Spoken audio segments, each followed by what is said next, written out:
அதே போல விசைத்தறி தொழில் நலிவடைந்து அந்த தொழிலாளிக்கு வேலை இல்லாம வறுமையில் வாடிக்கொண்டிருக்கின்றாங்க. இந்த வறுமையில் வாடுகின்ற தொழிலாளிகளை பணத்தாசை காட்டி அவருடைய கிட்னி முறைகேடாக எடுத்திருக்கிறாங்க. இந்த புகார் அரசாங்கத்துக்கு போகுது.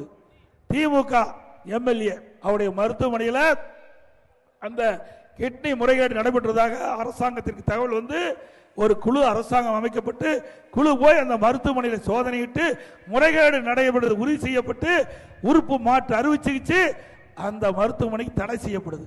ஆனா கைது செய்யல, இதுவரைக்கும் கைது செய்யல. எவ்வளவு கொடுமை!